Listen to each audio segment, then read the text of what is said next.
Good afternoon. I'm John Boulanger, and I'm portraying Julius Caesar in the production of Caesar and the Mannequin.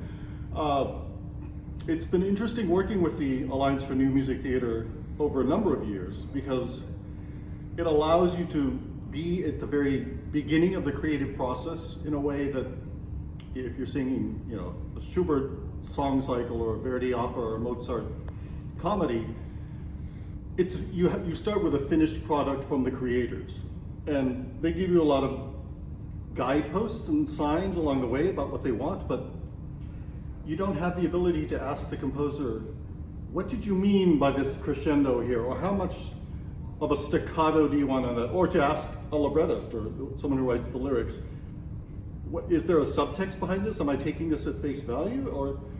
And it's a give and take, and sometimes the composer and the librettist may come up with new ideas based on questions that you ask, or a performer may bring something to a scene based strictly on what's in the text, but it may open up new ideas to the creative team, and it's a give and take that isn't possible in the same way with set masterpieces from the past. So it's always interesting, and sometimes a composer particularly can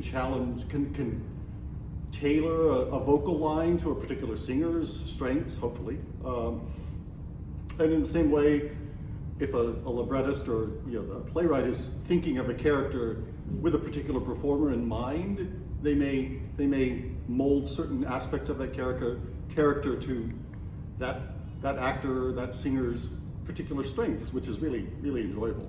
It's also nice to be stretched by new things. So, I get to tango in this piece. I might have tangoed in a chorus setting once, but I've certainly never wrestled on stage.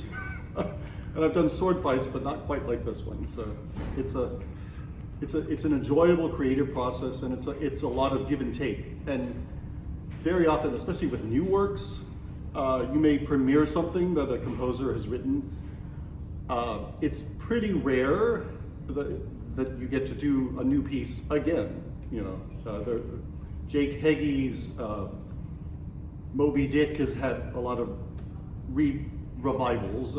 There are certain other 20th and 20th century operas that have sort of getting a toehold in the repertoire, but it's nice in this case to come back and only 4 years later to visit this piece again. And the fact that it's 4 years later has its own significance. 2020 was an election year. We're in another election year, and it's very different. But some of the characters are the same, let's just say. It's been fun to revisit the character of Caesar.